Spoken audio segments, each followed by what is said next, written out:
Ladies and gentlemen, it's time to Wrestle Rock with Rick Connor. What the F was that entire freaking promo about? Mark Callbacher. She's like the James Ellsworth of women. And Cory Castle. I look like Paul London and Brian Kendrick mixed. Hey, what's going on, everybody? Welcome to another episode of Wrestle Rock. It's been a crazy week, man. We've had so many things going on with the return of Halloween Havoc. Raw and SmackDown were crazy. Oh, man. People were talking about quitting WWE, and people were talking about redoing things in WWE. And meanwhile, on a little island not too far from here, NXT UK happened, and nobody knew about it. And then all of a sudden, everybody knew about it and wouldn't shut the hell up about it. So, man, oh, gosh, let's start with that, man. NXT UK, Walter and Dragonov. Oh, So my Holy hell. So did you just fall upon it, Rick, or were you like, did you see people talking about it online? There was I saw what was it? World Cultural Wrestling did a big thing about it, and I think it was Dave Meltzer had a big thing on why this is WWE's most brutal match ever, possibly. You know, and then they did a whole spiel on it. So yeah, man, it was crazy. As soon as I saw, like, I didn't even watch the videos or read the reports or anything like that. As soon as I heard that, I'm like, well, I'm going to have to take a look at this before, you know, somebody else tells me their opinion. And just immediately I was blown away by how, because it was none of what happened was dangerous. It wasn't like they were doing like a bunch of head drops or anything like that. They were just smacking the crap out of each other. Right. It was absolutely nuts. Some of those neck slaps Walter was putting on him on the trap and the neck, like right at the base of the neck. Oh, dude, I was just crazy. Yeah. But there's that one spot where Walter just boots him into the metal steps. Yeah. And you can tell he's exhausted and he's trying to take the bump and he just falls into the steps. It was just gruesome, man. It was a rough match to watch. Yeah. It was like absolutely painful to watch at times. Like just the blood vessels all burst on Dragonov's chest. Like you know, Cory, you and me both know what that feels like. Yes. When John Dahmer has turned me into a sack of meat many times. Like in many different, in so many years of this happening to me, I understand. Dahmer did it to me for years. Yeah. Well, both of us, honestly. But yeah. Gross. Yes. He didn't just have the welts on the chest. He had them on the back, his neck. Right.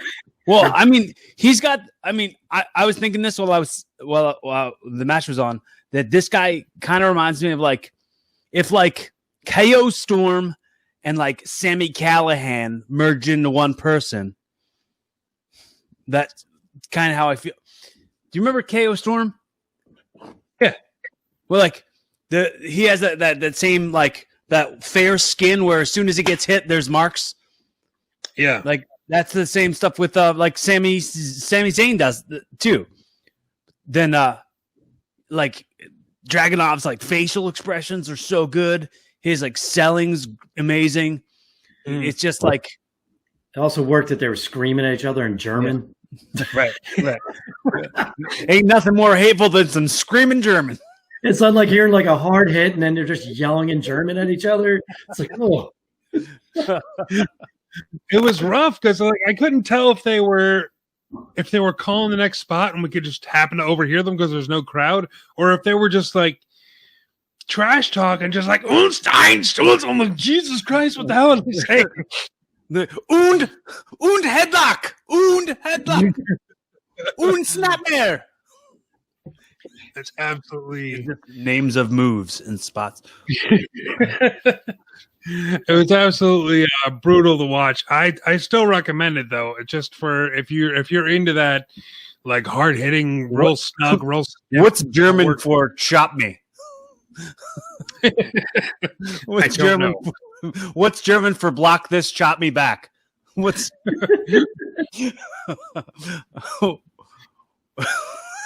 It definitely seemed like there was some heat between those guys, like for them to be roughing each other up the way they were. But for sure, definitely, like in my head, it's more about like Walter is that dude just such a bully? Is he a bruiser? Like people, I'm trying to think of like if he like would pick on kids, you're like, oh, look at your stupid little shirt, like, and then bruise them up like that. I mean, we were talking when they first signed Walter, and he showed up. I believe originally he was in NXT, and then they moved. Then they made the whole NXT UK thing. When he first showed up, we were doing research and everything like that, and we were hearing stories about how brutal this guy is. We saw him in Survivor Series last year getting jobbed out in like the first couple of minutes, and we're like, this Walter, like this is what we were told was all crazy about it. Like this was Walter. This was the beast that everybody promised that we were getting, or everybody hoped that we were getting. I was just watching it. Like I watched that match with my roommate Chris, and as he's walking out, and he's like got the robe on and everything. He's like William Regal, and I was like, kind of like if like William Regal and Andre the Giant mixed up somehow, like that's we morphed them together. I'm doing a whole lot of one guy and another guy morph together, make another guy. I don't know why I'm doing that today, but for sure, Andre the Giant and William Regal as morphed together as one person. I can see that. People forget, like right before that Survivor Series, he had a great couple matches with Tyler Bate, and he had 2 or 3 really good matches with Pete Dunne. And I think those internet wrestling nerds were all like, "Yo, Walter." Yeah. And then, like you said, they put him on Survivor Series, and then all the casual fans are like, "Who's this bum that just got jobbed out in 30 seconds?" Oh, is that Vladimir Kozlov back? What's going on? It's a shame, and it's like maybe this will help get out there that's why this guy was, I guess the term is special, because like he's just something totally different than anybody else, even though he's just brutal. Dude, I must. This is my first time hearing the one commentator on NXT UK.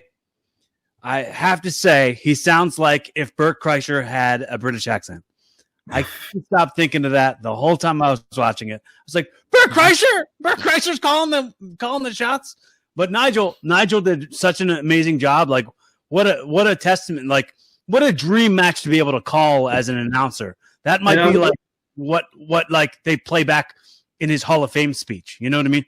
And I was telling Rick offline when he was setting up, like I didn't even know Nigel was still a UK because nobody watches it. Right. I thought he was gone after they dropped him off NXT, and just to hear his voice again as soon as the match started, I just smiled. It was like, oh, so now we have a special match and we have the right guy calling it. Right. So, he just elevated the match even more. Right. Exactly. And it just shows you like how like good, like a really solid commentator in wrestling is. And NXT definitely doesn't have it. Dude, I like Wade Barrett. I do like Wade Barrett. I think he's still getting there. I don't think he's not as good as Nigel. No. Absolutely Nigel was stumbling like that in the beginning too when he first started doing it. Just got to get all British people on our commentary teams, and wrestling will be good again. People with British accents make for the most official sounding folks. Yeah, definitely.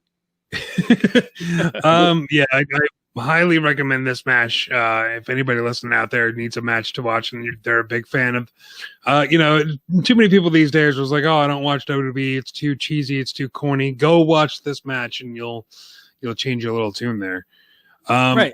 That level of brutality doesn't even happen in MMA. Like MMA doesn't happen that way. MMA is like, oh, one good hit, and then it's over. This is like, no, it's not over because of a lot of good hits. Like, they're not out to kill each other, but they're out to really change the way tomorrow feels. When he threw him into the middle rope or the bottom rope. And that was the Enzo moment all over again. Except for this man, what he's doing. That's what I was thinking too. That's a total Enzo moment, except on purpose this time. Right. And just the when he had him on the top rope, like laying across the turnbuckle, and he gave him a chop. You saw him chop him, and you saw his whole body teeter, like how hard. This is how much you may ruin my life. Teeter chop. I don't know. There's a balance, and the balance is not in your favor. Well, it's really like, your chest and back are going to be sore all week. There's absolutely no way you can have that style and do that stuff every goddamn day. You just can't. You gotta do a show once every 2 months if you're gonna hit that hard. Well, hopefully it brings eyes to UK because they do have a lot of talented guys over there that aren't getting seen. And we can, I guess, use this as a segue because I mentioned Pete Dunne into Halloween Havoc. All right. Where Pete Dunne returned to NXT and he looked amazing. Dude, he was the best shape I've ever seen him in. Mm-hmm. I guess he's part of this new faction, which they still haven't given a name yet. Yeah. With Pat McAfee. Dude. I love it. I think it's great. I love the McAfee. Like I'm buying in, dude. I'm biting it. I like it a lot. And like his promo is excellent. Like the fact that he was like he's like, this isn't what I like to do. This isn't what I chose to do with my life. I chose to do other things where I made more money. I got a private plane. Internet fans, F you. Hey, check this out. I'm this good. I didn't even care about this. And I showed up and I'm better than everybody else who's ever shown up. Like that's a great heel promo. And it's kind of like The Miz, where it's like you were a star elsewhere and you kind of brought yourself here and showed a little bit of what you could do. But like, this is kind of taken more seriously than The Miz sort of. Yeah. And I like that he, besides Pete Dunne joining, I like that they used Oney Lorcan and Danny Burch. Two guys are awesome wrestlers and never really get the credit. So maybe like this will help build these guys up.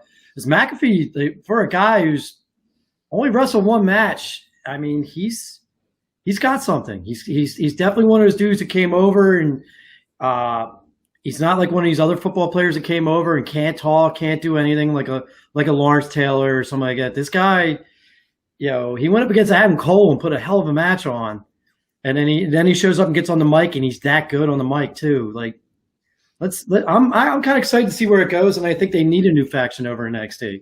Right? Yeah, it is. It's going to be.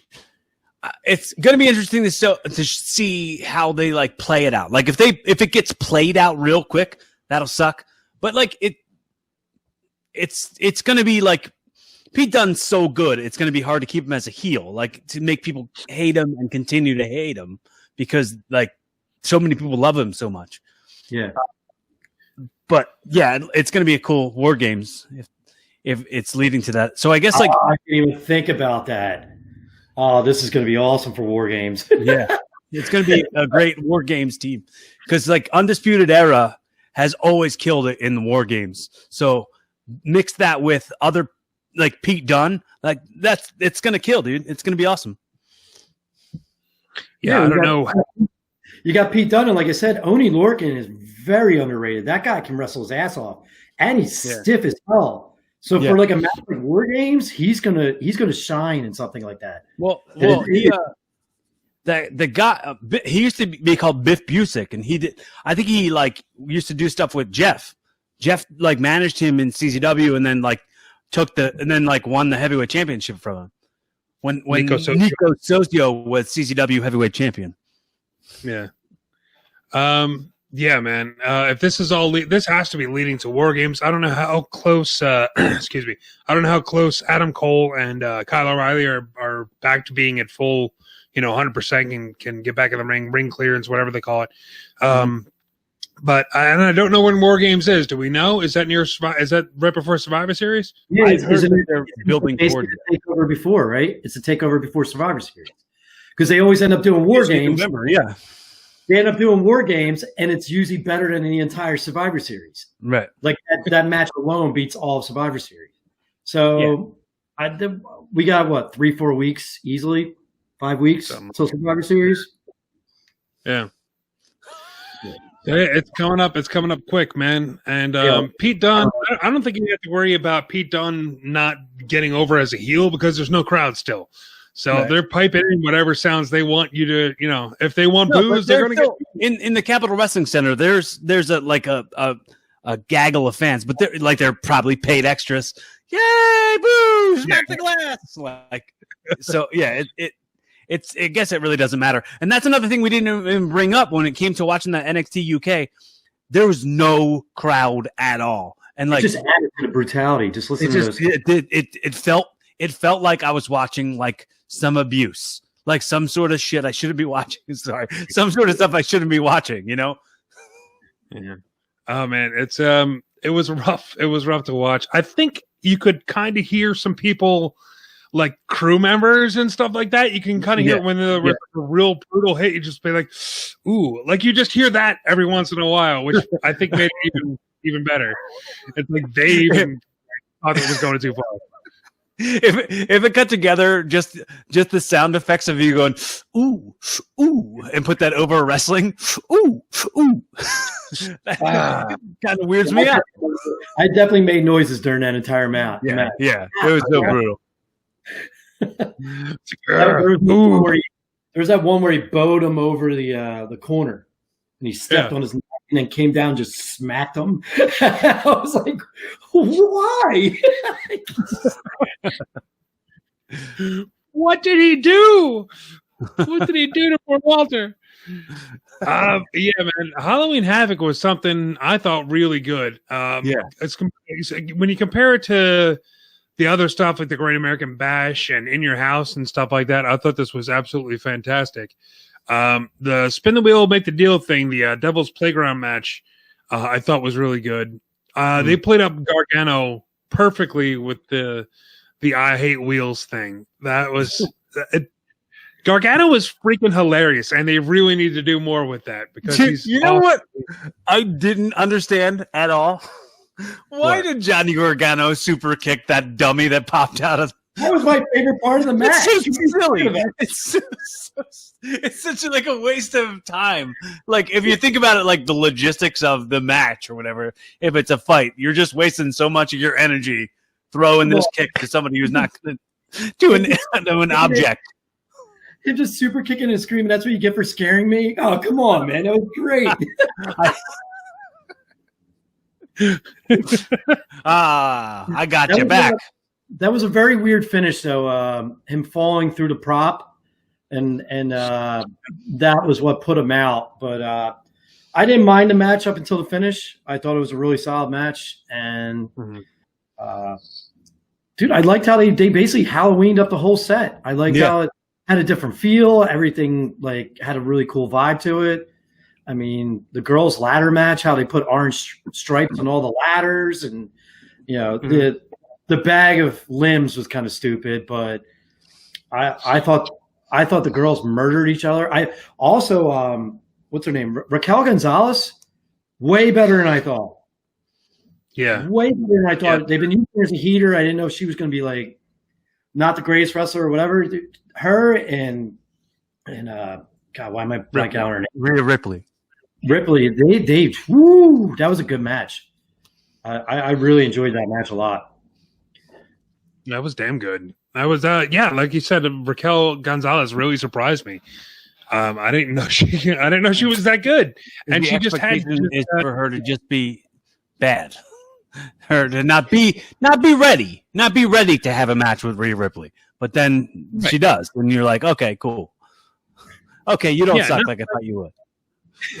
Like I didn't think she was gonna suck, but I didn't think she was gonna have like one of the best matches of the night. You know what I mean? Like they had. Like this one, like I'm not going to compare it to Walter and Dragonov. I mean, they had that brutal, like just two girls beating the crap out of each other vibe to it, and like there's two big girls, two beasts just going at it, which was really cool because the next match was the Candice LeRae and Io Shirai, which you're not going to get because they're 5'2" and they weigh nothing. So I thought it was really good, throwing all the weapons there with that match, and then you had somebody and help her put her up on the on the top of the ladder, and it's like, okay, and then there's mystery towards it, and you know, where it was so much more than just your regular episode of NXT. So I really enjoyed it. It always goes to show you with WWE, especially I think with NXT, is you can call them out every now and then because like how they compete against AEW, and AEW is a really solid show. But when they want to, you're not going to beat NXT with the level of talent, the level of production they have behind their shows. You know, and when these guys want to wrestle and girls want to wrestle, that, like I said, it is the best women's division in wrestling. So you can't even compete against these girls. And that bump Candice LeRae took onto the ladder, and her whole body just crumpled because the ladder didn't crump break. Like, that was brutal, man. And, I was just glad because Io and Candice LeRae's matches weren't really clicking. I was glad this match finally showed what these two can do, and it was really good. I'm shocked Candice LeRae didn't win the belt. I thought really she was going to win the belt finally. So I don't know that. My wonder is like, what's the next step now for Damian Priest? Now that like they took the United, are they going to put him towards like NXT Championship, or are they going to like put him on the main roster? I think he's going main. He's going main. Yeah, I mean, there's not too many places left for him to go. I can't imagine that they're going to send him up because right now we don't have an NXT champion because Finn Balor's still hurt. Right. And everybody's focused on the the potential War Games match with Undisputed Era and Pat McAfee's crew that I don't think you're going to have, any kind of, unless they just take them off TV or throw them in like a random feud with, Velveteen Dream or something like that. I don't think you're really going to get much out of Damian Priest for at least another couple of months, unless they just move him directly up to the main roster, which I don't know. I don't really see him doing immediately. But maybe somewhere down. It's either that or maybe they're putting him aside possibly because we don't know if Adam Cole or Kyle O'Reilly comes back. And maybe we have to do something where we plug him into as like the fourth guy over an Undisputed to go against these. Like maybe they're putting him in a holding pattern in case they really need him for this match. Well, I was thinking he'd be probably like a surprise entrant on a Survivor Series team. I don't know which, but that would probably be a cool thing to do with him, to like introduce him into the, hey, he's working with main roster guys, like main roster guys in this sort of capacity, pay-per-view debut. That's kind of what I was thinking. Can you guys see that happening? Yeah, it's a possibility. That's a possibility. I can see that. Yeah, and they never handle it right, but yeah, I can see it. Yeah. I mean, look how great Keith Lee looked at Survivor Series last year, going all the way into the Rumble, and now the guy can't win a match unless there's like 15 distractions and someone gets punched in the nuts. Like it's Keith Lee. It's Keith Lee. The problem is that he's a babyface. That's the problem, is that he's a babyface. Just let him be a heel. Let him be also managed by Paul Heyman. It'd be a cool way to twist the entire thing. I just want to see him win a match. That's all I care right now. Like to take that long to beat Elias when most people were beating Elias in 30 seconds. Right. And it still took Jeff Hardy for him to win that match. Like, dude, I think they think they're not hurting him, but they're not making him interesting or wanting to be watched either. It's like I don't know. And then his boy, Matt Riddle, he has a match, and then they talk down about him the whole time he's wrestling. Oh yeah, well in the back, a lot of the wrestlers don't get along with Matt Riddle. It's like, really, you're gonna do that? You're gonna low key bury him while he's wrestling the match? It's gross. Pulling an Ascension, the entire thing. Did you hear they're dropping the Matt part and they're just gonna call him Riddle from now on? Yeah. So he's already up on the WWE website as just Riddle in their whatever bios or whatever. I read that would make him less Googleable and less associated with a sex allegation, a sexual assault allegation, or whatever charge that is, just to further him from it a little bit. Just take his first name away from him, and you can't like associate the two things. I mean, I guess that might be true, but at the same time, it's the same treatment they gave everybody else, like Andrade and and Cesaro and a thousand other people where they just took away I their didn't names. read that any official place. I just read it on some fan's Twitter. Yeah. I'm not plugging any amazing source. I don't know if that's the reason they actually did it, but it also enables that feature. Yeah, I guess. I don't get the one name thing anyway with WWE and why they're so obsessed with it. I mean, all their biggest wrestlers like Hogan and all, like, yeah, you would call them by their last name, but it's Hulk Hogan, Randy Savage. Yeah, but the thing is, these are superstars, which are not human, so take the humanity of a first name out of it. Like, they're not going to call Chad Gable Chad. They're going to call him Gable because there are other people out there named Chad, and maybe it stands for something else. I don't know. I'm not an incel. I don't really know how that whole thing is. I know it's just weird to me. You really go through history. Who was the biggest one-name wrestler from the last 30 years? It would be Sting. Sting wasn't even a WWE guy. Right. And then they keep going with these one-name guys. I was going to say Taz, and he's not even a WWE guy. Exactly. Right. And all their big guys are Shawn Michaels, Bret Hart. Bret had 3 names. Like any Triple H. It's like Hunter Hearst Helmsley. Unless they're thinking The Rock, but it's still The Rock. Like, right. They're not going to start. Well, I mean, I could see them doing that with Roman Reigns. Just start calling him Roman or just calling him Reigns. Something like that. I could see that happening. It just doesn't feels unnecessary. It feels like an unnecessary change. Something's working. Why not? Like with Matt Riddle, I get it a little bit because they botched his entire call up to the main roster anyway. So why not try and change some stuff up? But I mean, it's pretty much you're just going to have like a bunch of people with just one names on your roster. It's like, why even bother? Right.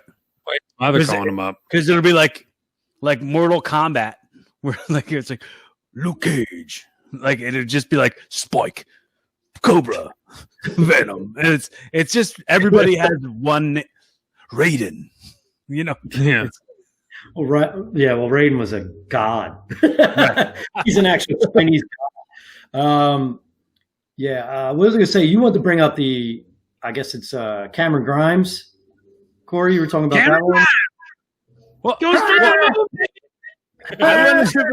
I wanted to bring up also the whole Michael P.S. Hayes thing. He jumps out. He comes out of the van. And you're like, "Whoa, Michael P.S. Hayes!" And then it's like,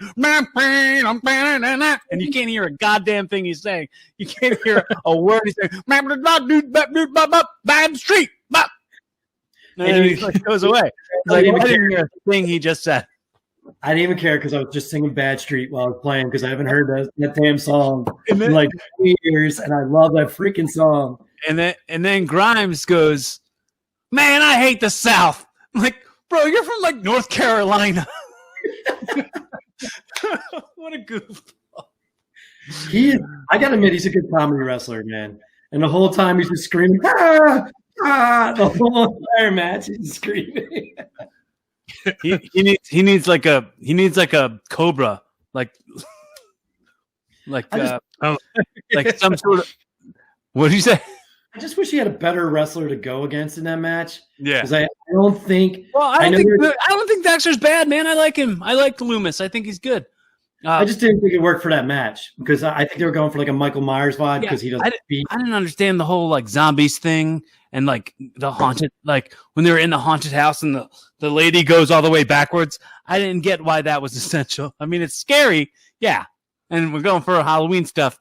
I get it, but I have to admit though, NXT this week, legit, probably one of the most fun shows I watched, and like just wrestling is fun, like.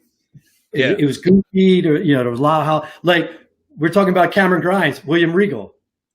This way, please. He just tried to get him to go in the vehicle in the and it's just the way he was talking to him all creepy and just kept pointing to the side. Like even Regal was in on it and everything. It was just fun, man. It was, and I miss that sometimes because Raw was. I don't know what the hell happened to Raw.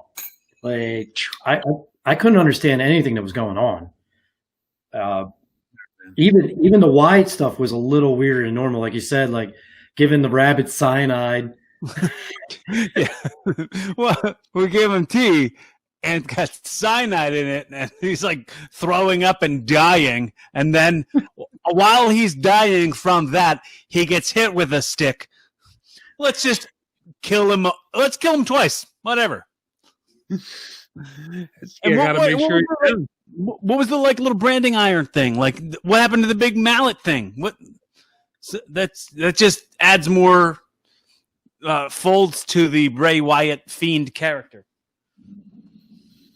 Yeah, I mean the whole thing is weird. You know, it's with stuff like that you can't really pick it apart and be like, what did this mean? I really don't think there's any hidden meaning behind any of this. I think it's just weird, and it's gonna get weirder with Alexa Bliss, even more so. Dude, she reminds me of Baby Firefly. You know, from the Devil's Rejects, like the run, rabbit, run, like all of it.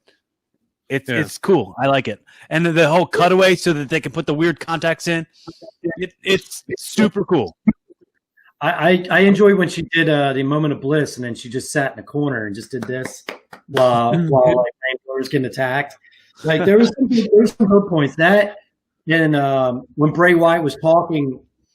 And the cabin was on fire in the background. They made the screaming noise in the background. Like he's really good at tying all his history together. Right. But it was just still like Raw was weird. Like I don't know. I don't know. Where the hell did he go? He just left. Where's then you watch SmackDown? In SmackDown, I mean, it was basically one story that they continued all the way through. But it was the best damn story probably of the week. Oh, my God. And then including Daniel Bryan in it, which there's been rumors that it's going to be Roman Reigns versus Daniel Bryan. So I think this is the first phase of that. Yeah. Jay Uso is playing this so well when he's like looking down at him. It's like, I hate you, man. And just like screaming it through. Dude, amazing.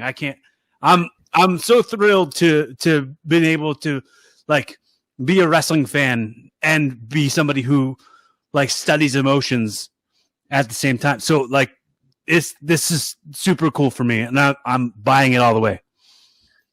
And I think everybody like got that same feeling when he started that whole I can't believe you do this to me. You used the one person, you knew it, and Roman's brilliant too, because it's just like, yeah, I did that. Of course I did that. What else was I supposed to do? Like Roman so thinks he's right. Yeah. Roman is the non-purple Thanos going on here, man. He's just like, no, this is what needed to be done. And I needed to take out my family member to do that. Just to see how serious I am. And Jay is, I don't know where he went to acting school all of a sudden, because where's this guy been? He's just like, I hate you. And he's on the verge of tears. I got goosebumps. I'm like, Jesus, man, this is so freaking good. And then him turning heel at the end, I didn't see coming at all. I did not see that coming. He's like, yeah, I got you. Let's destroy Daniel Bryan. It was brilliant. The whole show was brilliant. Yeah. My whole thing is, I don't care what their plans are for Mania. Scrap them.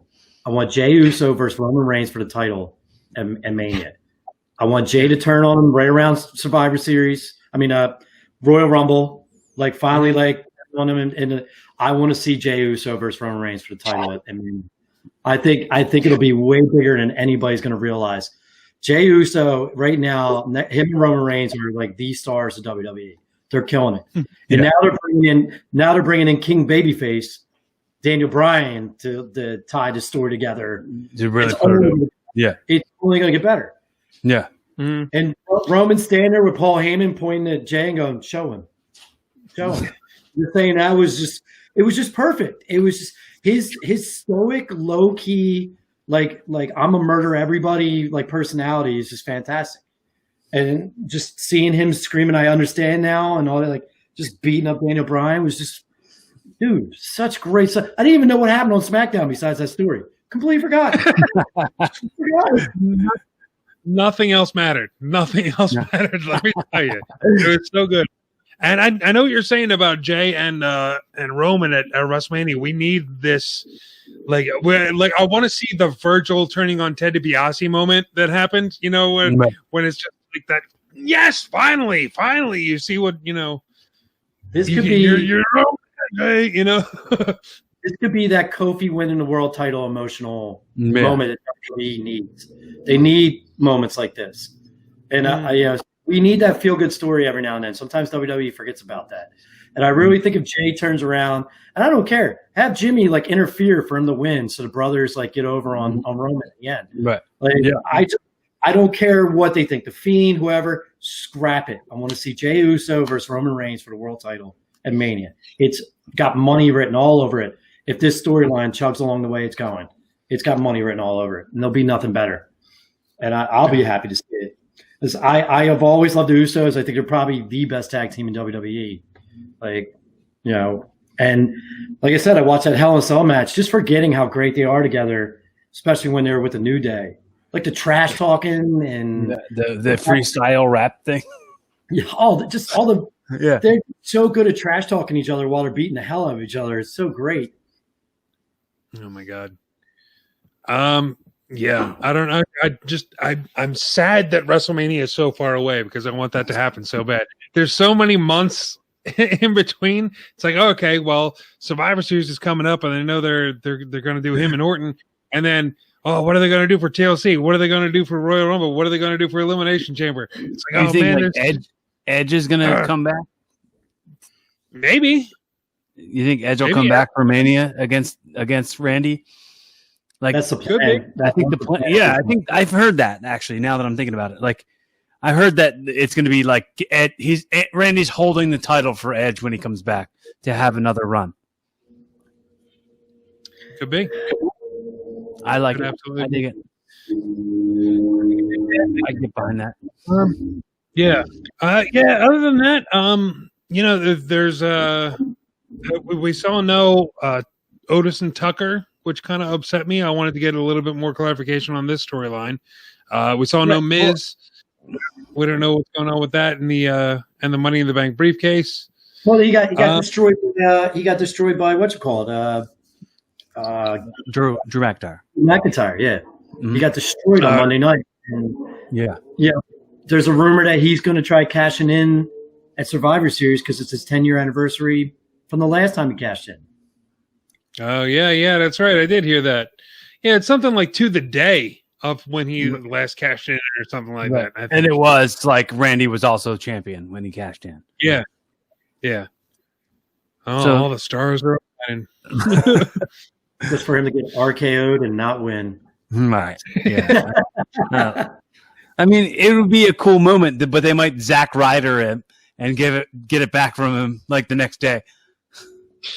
Immediately after, I'm all for it. Like you said, Rick, Miz is very underrated wrestler.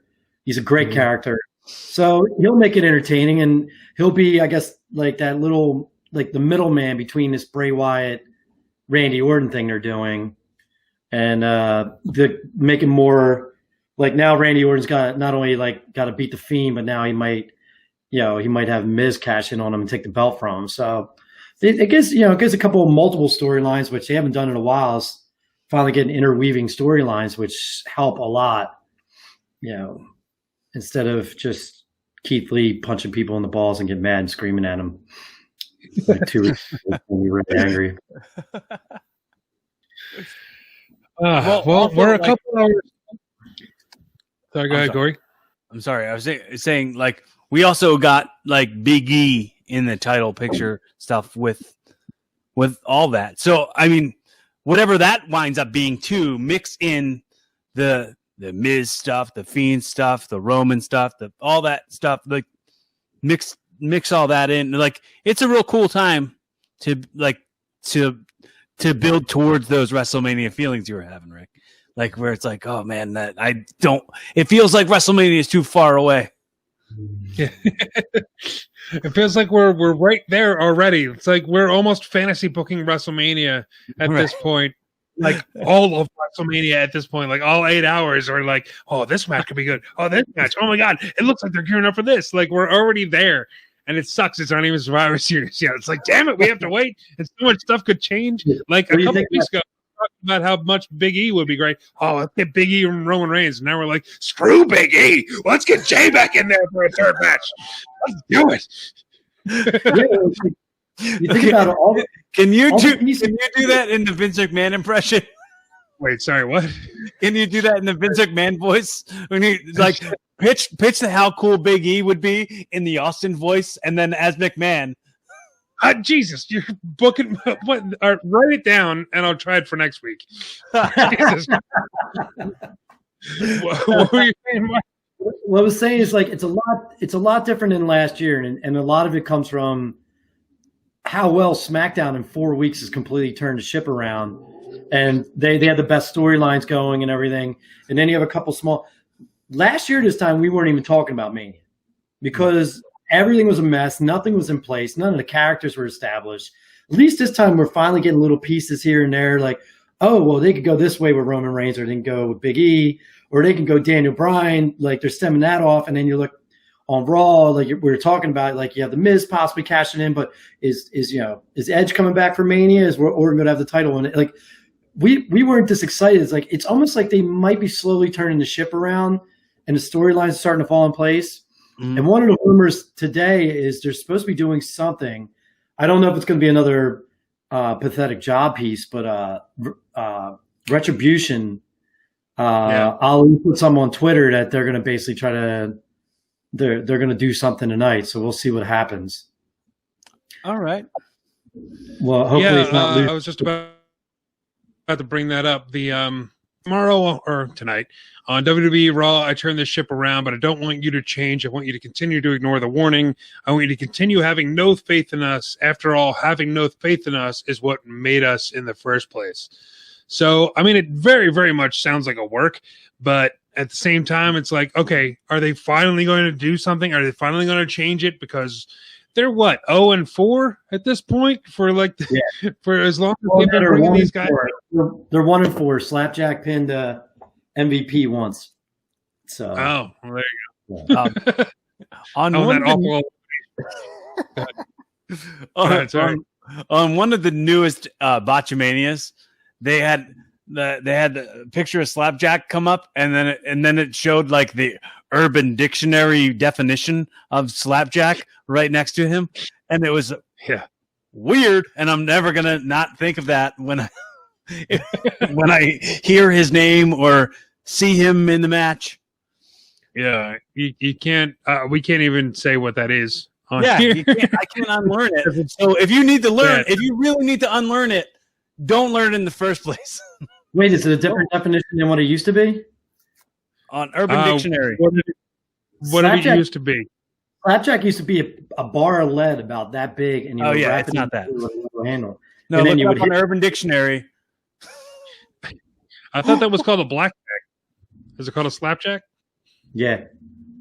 So I always thought it was a blackjack. All right, makes sense.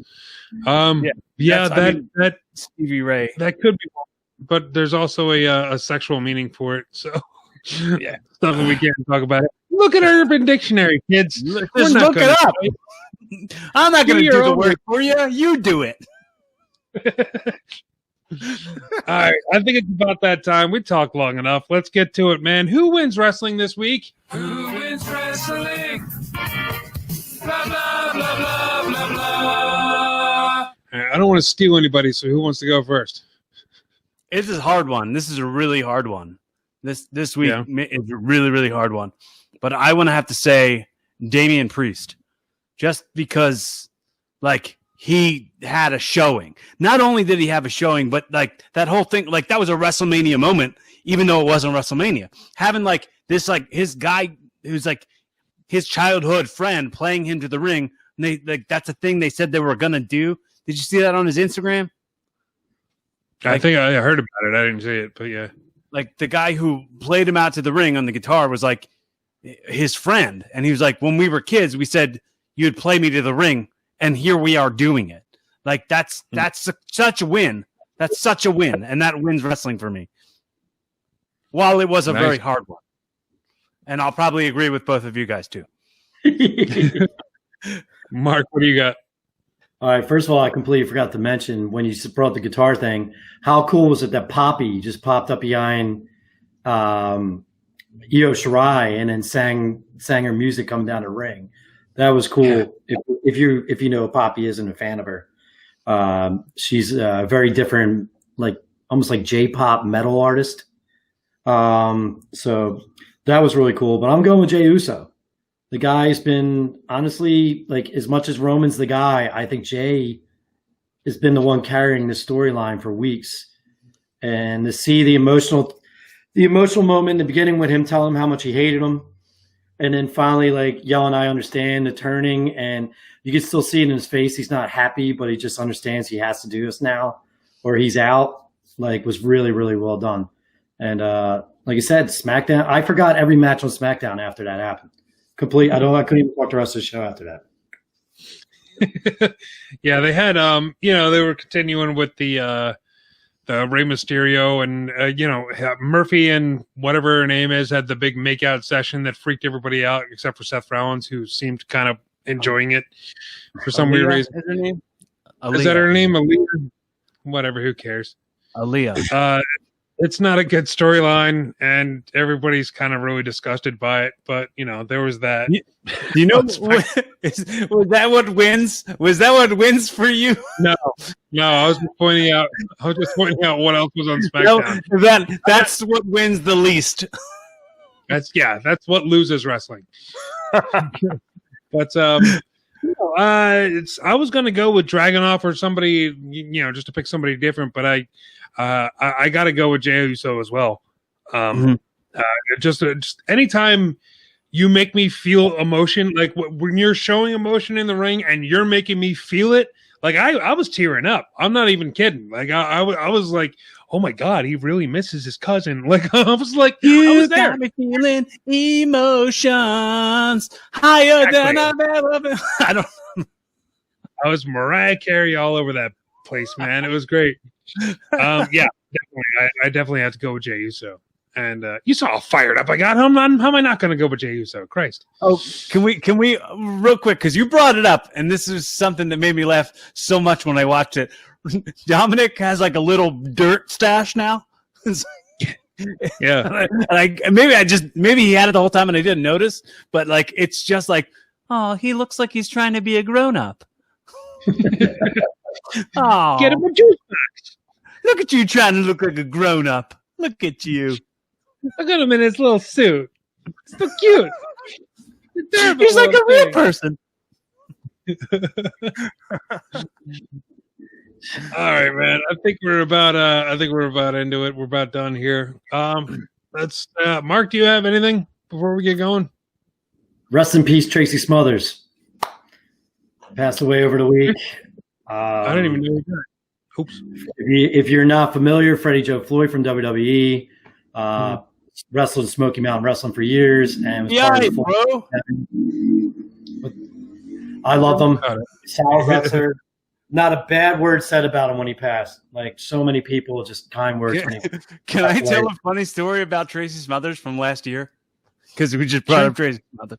So I went down to Nashville last year. And there's a show, and it was like a rock venue. Like it wasn't even like a wrestling locker room. So everything was like broken up into green rooms. So Tracy comes in to the green room that we're all in, and he's like, "Oh, here it is." And he grabs this big gulp cup, and he's like, getting into this story, telling this story, and like he's like intrigued everyone in his story while he's peeing into this big gulp cup. None of us were like, hey, why don't you stop doing that? Everyone just like sat there letting him tell his story, peeing into his big gulp cup, and then he goes, all right, and he puts the lid back on the cup, throws in the garbage can, and walks out of the room.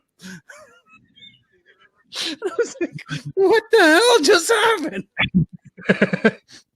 That's how you know you've made it in this business, when you can just pee in front of an open locker room. There's like a whole bunch of people in the room, and he was just like, whoop. Well, and then I said to him, grab a leg lock, grab a leg. Yep. All right. This is ridiculous. But rest in peace, Tracey Smothers. Yeah. All the way. I didn't even know. Yeah.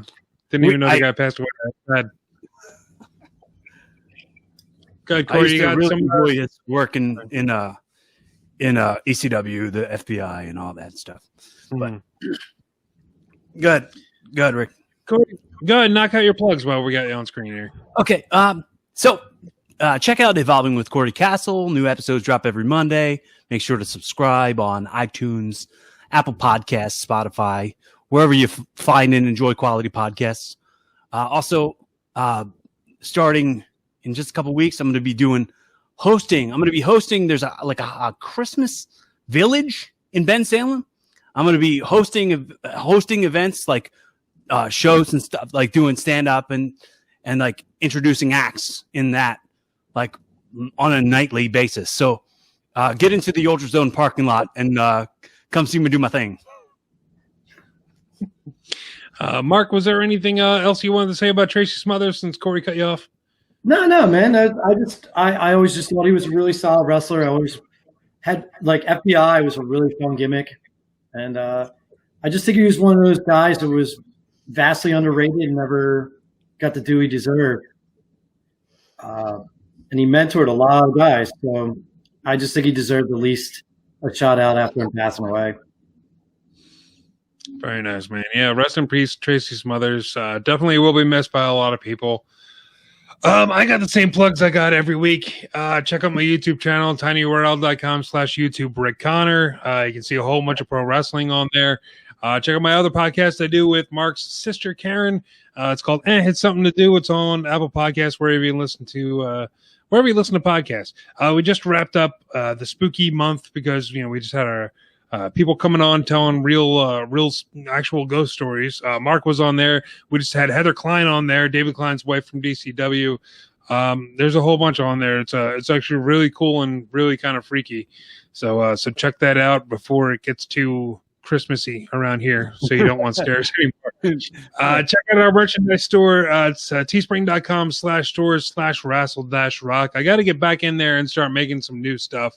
I don't know if we're going to do Wrestle Bell Rock this year, but we got to start putting out some new. Can we start preparing for that? But then you said, I don't know if we're going to do it. I have no ideas for it, and I don't know how we're going to do it while maintaining social distancing. So it's going to be a little. We could do it on here. We could do it on StreamYard. We just record it that way. Shoot me some ideas, and we'll talk about it. Well, let's organize it. Okay. That'll about do it for this episode of Wrestle Rock. I'm Rick Connor. Mark Habacher. Cory Castle. And let's take it out like we always do with Nick Burke. It's so hard to say goodbye to yesterday.